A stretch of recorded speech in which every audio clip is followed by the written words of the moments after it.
Hey guys, welcome back to the channel. If you are new here, if you've never seen my face before, my name is ChimereNicole, and on this channel I talk about beauty, fashion, and lifestyle, but for lately I've been doing a little more lifestyle stuff. So you've seen the title of the video and you know that we're going to be talking about all of the things that I have done as a woman in my 30s to improve the quality of life that I currently have.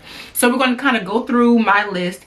So if you guys have seen my previous video, you know that I've done videos like this before, and I think that these lists are really essential, especially, and again, you don't have to be in your 30s to like watch this video and implement these things. These are just some things that I know I have really implemented over this last, decade or as a woman in my 30s to really improve my quality of life. And I think that these are things that, I can share. So I do have everything written down. So just in case you see me looking down, that's what I'm looking at. I have my little handy laptop here. And then also too, if you guys have not seen my previous video, I have additional list of some things that I've incorporated into my lifestyle that has helped me as a woman in my 30s as well. So we're going to jump into the list that I currently have today. So this first thing on my list is something that I think everybody can do. You don't necessarily have to be in your 30s to do that, but I truly believe that when I got into my 30s, it almost became mandatory for me, and it is something that has truly helped me to give me an overall better quality of life, and that it is to focus on my environment. What I mean by that is focusing on my house, and that is me purchasing fresh flowers. I typically purchase my flowers on Sunday because I go to local farmers markets, and I noticed that when I do that, or even maybe Trader Joe's, I know a lot of people have Trader Joe's as well, but the farmer market for me, I can get my flowers a little more inexpensive. They're always fresher and they do last longer for me as well. So I try to do that on Sundays, and me just knowing that I'm going to, like in the back of my head, knowing that Sunday I'm going to get a fresh thing of flowers for the house, it really just excites me. So maybe it's one of those things like an age thing, I don't know, but it just gives me something to look forward to towards the end of my week and kind of starting off a new fresh week for me, especially a fresh work week. I just know I have something fresh and alive in my home. Also making sure that I'm decluttering. One of the things that I really implemented in my 30s was, it's kind of like a system, I would say, and it essentially is, if I'm purchasing something for the house, if I'm purchasing something even for my wardrobe, something has to be removed from my house. And this is a way for me to stay organized and also to maintain the decluttering that I've already done. So I try to, if I purchase something for the house, maybe it's like a piece of art, or it's a pillow for the couch or something like that, I already know in the back of my head, in order for me to bring something home, I have to take something out of my home. So it helps me with my spending and all of that as well. But it's really a great way for me to make sure that I am maintaining the zen in my house, the comfort levels in my house. I love candles, all of those things. I actually got into incense recently, so I've been burning incense in my home, but it really just helps me to cultivate a really serene mindset in my home. I need my home to be my safe haven, my safe space. So I really focused on creating that space in my home with the flowers, with my candles, all of those things, making sure that my home is always clean. And it really has helped me, especially like mental health wise. So I really think that that's something that you can kind of start to kind of look forward to. And if you haven't incorporated that in your lifestyle routine, I would definitely say do it in your 30s. You will not regret it. And while I'm on the subject, another thing that I want to talk about is I'm not sure if, depending on what your religious preferences are, I pray over my home all day, every day. When I'm in the kitchen, I'm praying. When I'm walking through the house, I'm praying. So for me, prayer is like another way for me to maintain peace in my house. And so I'm always praying over my home. I'm praying over the rooms that I walk in. And for me, it just really helps me to maintain that comfort level in my home, because I know that God is with me in my home. He's where I reside. So it is just one of those things that I have learned in my 30s to do often, and it gives me that peace that I need in order for my house to truly be a safe haven and a resting place for me. And another thing that I have learned to kind of incorporate as well is I really don't allow everybody at my house. This is just a personal preference. It's not something that I'm saying that you have to do. But like I said, I pray over my home, and we all know that everybody does not have the same spiritual beliefs or even just that same energy. And because my home is like a protective space for me, I really just don't allow everybody in my home. Like my home, especially when I first got here, I really thought that I was going to be like the Martha Stewart of, you know, my home, and start having parties and all that stuff. And yeah, I did it when I first got here, but then I was just kind of like, I want my home to be my space. You know what I'm saying? I don't want this to be the party house. I don't want this to be the house where everybody thinks they can come in and out. I nipped that in the bud early on. And so I just think that's a way for me to protect my peace, to maintain my sanity in my house. So that's something that I've definitely incorporated in my 30s. And if that sounds like you, you should try to do the same. So another thing that I have done as a woman in my 30s is I found my signature. And when I say find my signature, one of the things that I wanted to do was I wanted to, especially with perfume, we're gonna start with perfume. One of the things that I really wanted to do, and it's kind of like a goal of mine, and that was, if I'm going out, I want people to be like, oh, you smell so good. What is that? Like, that was just my thing. And so I made it like a personal goal. Like, you always have to make sure you smell good, right? So that was, for me, one of the reasons why I was like, I need to find my signature scent. So when I say signature, I mean find your signature scent, your signature style, maybe your signature shoe, signature hairstyle, even your makeup look for day to day, right? Find your signature. Find the thing that is distinctive to you and your personality. I am definitely in that stage where I'm like, I don't want to follow trends.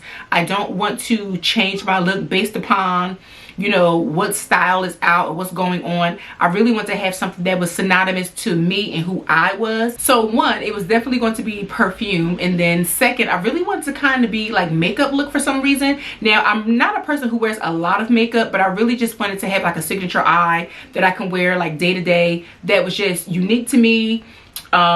Whether it was a lot of eyeliner, whether it was like whatever, but my signature eye is typically, you'll see in any of my pictures if you follow me on Instagram, is I always like to have a bright inner eye. It's just my personal thing, especially when I'm taking photographs, like high definition photos. You guys know that I'm in pageantry, so I take a lot of photos all the time. So that was kind of like my signature, and I really found that signature in my 30s. And even with my perfume, I do have quite a bit of perfumes, and sometimes I will layer them, but I essentially have like a solid 3 that I rotate throughout the week. And like I said, it was just something that I really want to focus on in terms of creating my signature look and style. And I really just thought that perfume for me was like where I really want to focus my attention. So I would definitely say try to figure out what your signature look is, what your signature style is, what you like, what you don't like, and kind of not stick to it, but kind of have that as your baseline to build upon. It's really going to help you to not overbuy certain things, not really fall into trends that will be here one day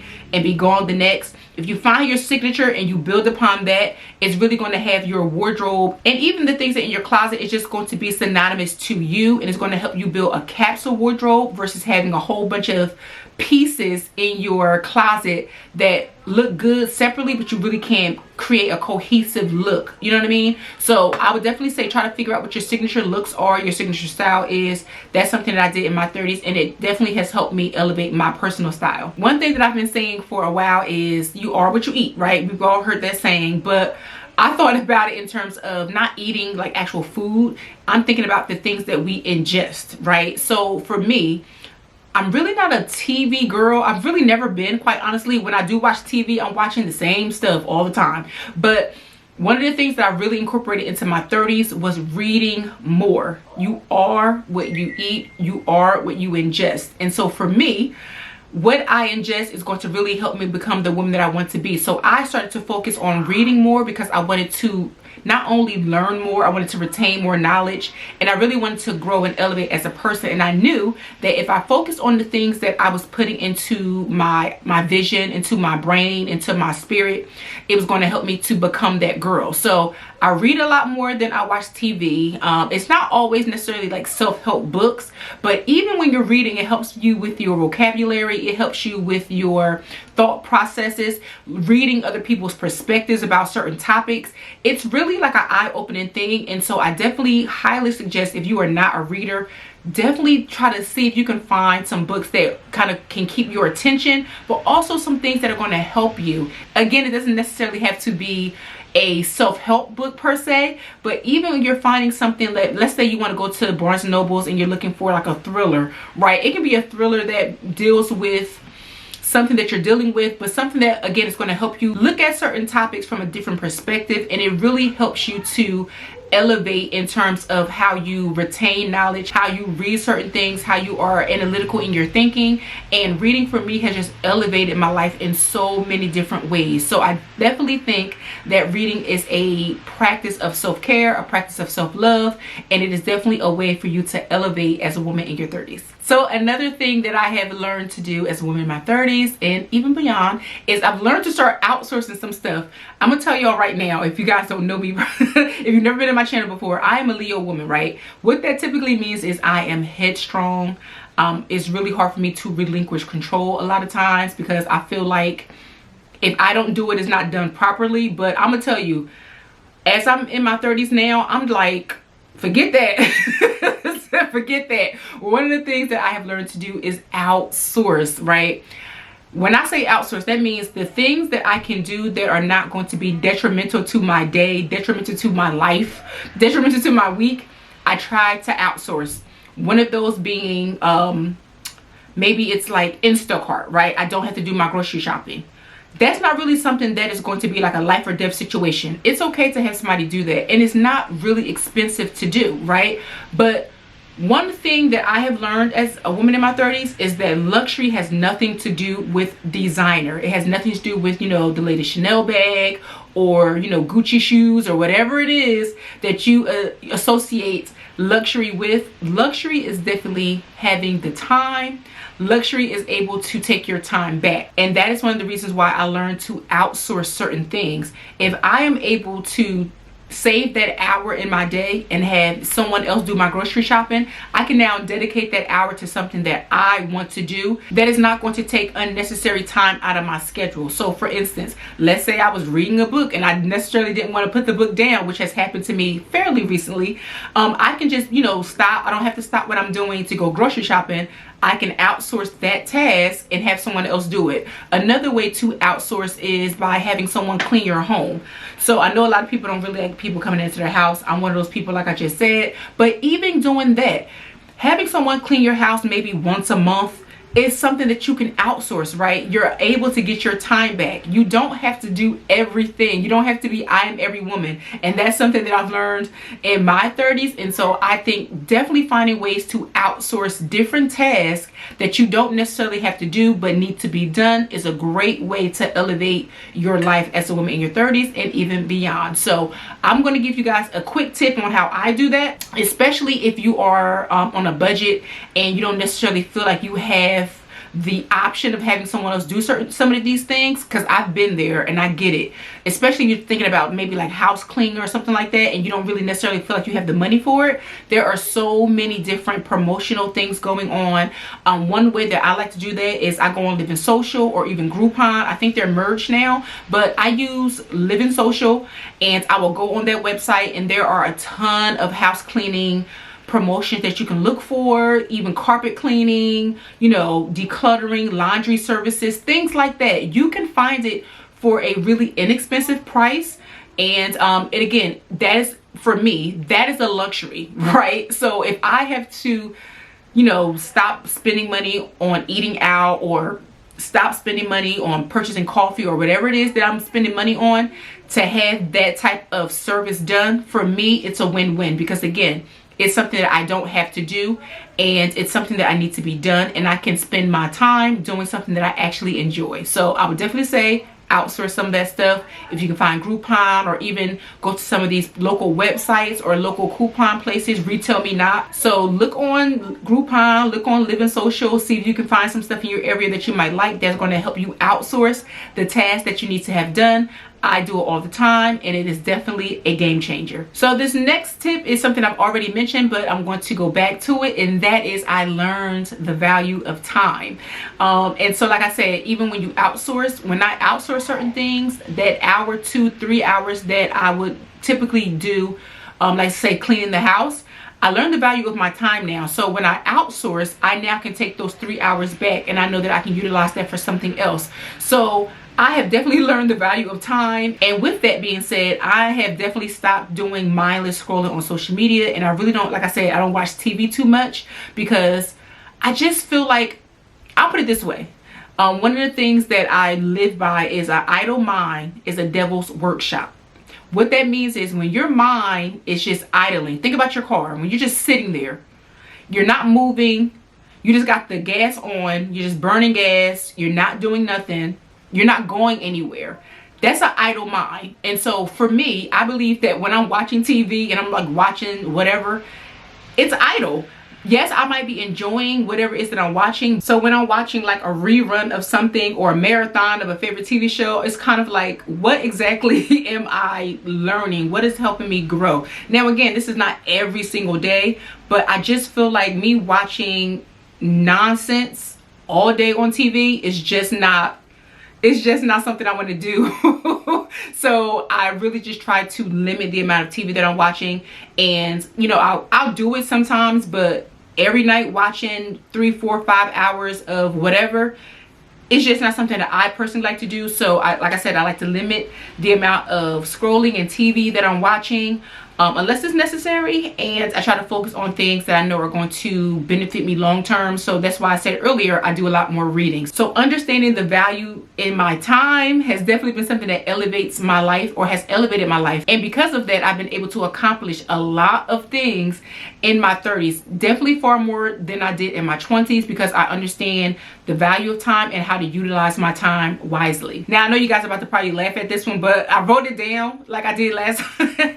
So don't laugh at me for this last one, but for some reason I was thinking about my grandmother earlier today. My grandmother has since passed on, and I thought it was so funny. I was like, I'm gonna write this down and tell y'all. But one of the things that I have done in my 30s that she has been trying to get me to do for a very long time, but I really started doing it in my 30s, was folding my clothes as soon as the dryer is done.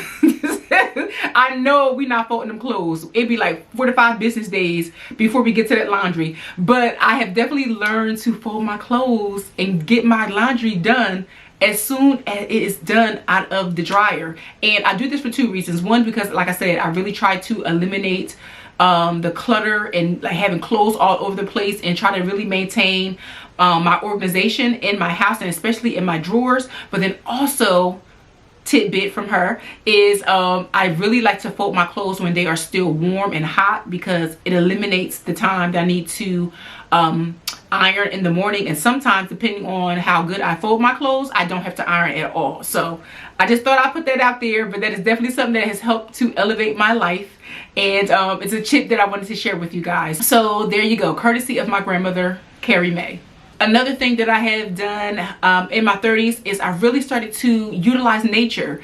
I grew up in the inner city, and so there weren't a lot of walking trails in my neighborhood, but now I live in the suburbs, and I really started to utilize outside and walking trails, and you know, going to the park and just really being outdoors a lot more. It's something about nature that really does something to your mental health. It is calming for me. It is a way for me to kind of check in with myself, tap into myself, get in touch with my own feelings and emotions. And one of the things that I've done, like I said, I do a lot more walking outside. If I can find a nature trail, like I said, or I can find a local park, I'm going to go walk the park. I'll take my dog with me if I can. But being outside in nature is something that has definitely helped me with my mental health, and I really started to utilize that in my 30s. And also, if I'm near water, oh man, I can be there for hours, especially if I have a notebook and a pen. I take my gratitude journals a lot. You guys, if you're new here, I do create my own gratitude journals, and I just do my gratitude journals. Or like I said, if I don't have a journal, I'll have a notebook. And just me being able to spend some time with myself and kind of think about what I'm going through, think about, you know, what the next steps in my life will be, my challenges, all of those things. It really is something that has helped me, and I love to do that outside in nature. Again, it's something about sunlight, getting that vitamin D, getting that fresh air, just being in tune with nature, that has really helped me in my 30s, and something that I highly recommend that you guys do. It has really just elevated my life in so many different ways. So grab you some nice walking shoes and get outside. Be outside. We outside this year, okay? So yeah, definitely being in nature has helped me elevate in my 30s. One thing that I've struggled with for a very long time is being a night owl. It's not a bad thing, but I'm one of those people that I will be up all night long, because one, my brain is like, I feel like my brain is more active at night. Like I get all the ideas, at 1 o'clock, 2 o'clock. And I'm like, oh, I can do this and I can do that and I can do that. But one thing that I have learned to do in my 30s is learn how to shut my brain off, but then also really focusing on the amount of sleep that I was getting. And so I definitely would say something that has helped me to completely elevate my life in my 30s is getting more sleep. I had to tell myself that the ideas ain't going nowhere, the work ain't going nowhere, the video ideas, the editing, the blog posts, whatever it is that I was doing, that stuff ain't going nowhere. And I work better when I am well rested, and I have now prioritized my sleep over almost over everything, right? My sleep really means a lot to me. Again, it's really great for your mental health to make sure you're getting those hours of sleep in. And like I said, I get a lot more done and I'm more productive if I'm not grouchy and when I'm getting the proper amount of rest. So I have definitely made sleep a priority for me. It's something I didn't do in my 20s. I was always up. I was working on 4 hours, 5 hours of sleep almost all the time. And this is even when I had small kids. And I realized, like, when your body like kind of crashes and tells you go sit down somewhere, you learn. So get some sleep. It's not, the work ain't going nowhere. You're not missing nothing. Like, don't be scrolling on TikTok all night long. Just go to bed, girl. Just go to bed. Another thing that I have definitely done a lot more in my 30s was cooking. Now, clearly we all have been cooking for, you know, quite some time, but I really think in my 30s, I really started to enjoy it, and it really did kind of become like a peaceful thing for me. I'm definitely one of those people, I'm a creature of habit, and I'm actually a really picky eater. So I definitely think like in my 30s, I really tried to focus on incorporating different types of food into my diet, being a little more adventurous in the things that I was cooking, finding new recipes, and really trying to make cooking an experience, not only for myself, but for my family. Even in the way that I was like plating the food, like before, you know, it was vegetable, carb, you know, meat. But, you know, I'm trying to get a little fancy. I'm starting putting little drizzles on stuff. So I just think for me, cooking has definitely been one of those things that has elevated my life in my 30s. Of course, I've saved a lot more money, but I really just feel like cooking more has definitely helped me to get closer to my family, spending more time with my daughters, and really just being present and being in the moment. So cooking at home has definitely been something that has elevated my life, been a elevated experience for myself, and it has just been beneficial to me. So I want to apologize to you guys. It's currently storming out here, so you might see a little bit of, you know, variation in my lighting. So it is what it is. We're just going to kind of go with it today. But another thing that I have done is started to do solo dates, solo travel. I talked about solo travel I think in my previous video, but doing solo dates, solo lunches, I'm telling you guys, it is going to elevate your life. Because one of those things, I talked about it earlier, but one of the things that I've noticed is that when I spend that quality time with myself, it's a way for me to get to know myself, my likes, my dislikes. And if you guys haven't done this already, like, try to go out by yourself and really sit with yourself, like sit with your thoughts. Don't watch a movie, don't listen to music, don't bring a book. Literally think about your internal dialogue. What are the things that come to your head when there isn't something pressing in your face? Is it positive thoughts? Is it negative thoughts? Is it like, what is it that you're thinking of when you're just by yourself and it's nothing going on, nothing is entertaining you? It's something that I wanted to do, and I realized like the first couple times I did it, it was like my mind was all over the place. Like I didn't have any internal peace. It was like I was thinking about what I was going to do for the laundry, what I was going to cook for dinner, my to-do list, all the things I had to clean, thinking about what the kids had to do at school. And so me just doing things on my own allowed me to, again, have that time with myself to just be happy, to be in the moment, not to think of all of the pressing things that I had to do. And then it also helped me with my social anxiety. You guys know, like, going out by yourself is not always the most comfortable thing, but it has really helped me with my confidence, because I know that I don't have to have someone with me all the time to be entertained. I don't have to have somebody with me to always feel my best, to look my best, nor do I need external validation to feel my best. And I realized that as I started to do a lot of the things by myself, I've always kind of been a confident person, but it's something to feel confident without having external validation from other people, and being comfortable with not having the external validation all the time. Solo travel, solo dates have definitely allowed me to see that, and it just has really been, again, beneficial to me in so many areas of my life. I highly recommend that you do it. If solo travel is not something that you want to do, like jump off of the ledge, even though, you know, like I said, it's something I did. I just booked the trip and left. But I would definitely say start off with lunch. Like, just figure out a place that you want to try, a new restaurant, something you heard or whatever, and go there during lunch. You know, you can even people watch. I do that often too, especially in the summertime. You can kind of go to some of these restaurants, sit outside, watch the people come in and out. Sometimes it's fun. So try that, see if you like it, and then, you know, eventually start thinking about other ways that you can do solo things. Maybe go to a winery like I do all the time. Go to maybe a concert, go to a lounge, go to paint and sit. It's so many different things that you can do, but definitely get comfortable with being and doing things on your own. It's definitely just going to be, again, beneficial to you in so many different areas of your life. And last but not least is something that I think, no matter your age, it's something that you should master, and that is to stop talking. I stopped explaining myself. I stopped giving reaction to certain things. The things that would get me from 0 to 100 in my 20s don't even affect me anymore.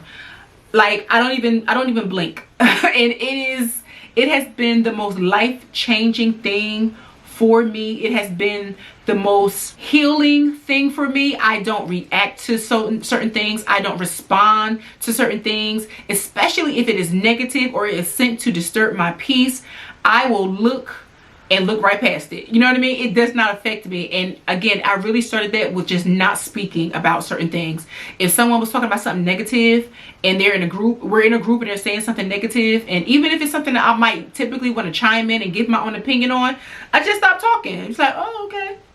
In one ear and out the other. Like I said, you are what you eat. You are what you ingest. So if you are ingesting negativity, you're going to become negativity. And you can't ingest something unless you open your mouth. So I don't ingest it. I don't comment on it. I don't talk about it. I am just quiet. And like I said, I have learned not to respond to certain things, especially if it is designed to upset me. I ignore, and I have become a master of ignoring people. And it is definitely something that I have incorporated into my life, definitely more so in my later 30s, because it was one of those things. I still do have a tendency to kind of, you know, look at you like, girl, you tried it. But I don't say too much anymore. I'm just like, okay, if you tell me that the sky is lime green with glitter, baby, it's lime green with glitter. Whatever you say, I let it roll off my back. And it has definitely allowed me to be in the best mental headspace as possible, because if it does not apply, I let it fly. And also I realized that sometimes we are always responding to things, especially if it's negative, because we are trying to always get our point across. I'll even speak for myself. I typically was responding to things because I wanted people to understand my point of view, and I wanted them to understand what it was that they did to hurt me or to upset me or whatever. And when you get into your 30s, you realize that a lot of times people are not saying things because they are trying to understand you. They are not saying things because they want to fix the situation. A lot of times people are saying things to you and they have no intent on changing how they feel about you or feel about the situation. So because I know that now, I don't even waste my breath trying to make someone change their mind about me when they had no intention on doing so. So me just being quiet has just alleviated me of a lot of stresses that I had previously, and it just allowed me to just maintain my sanity. So that is it, you guys. Those are all of my tips on things that I have done as a woman in my 30s to help to elevate my quality of life. And I hope that you guys enjoyed today's video. If you did, don't forget to thumbs up and subscribe to the channel, because of course I'm going to be adding to this series, and I hope that you guys enjoy. So I will see you guys in the next video.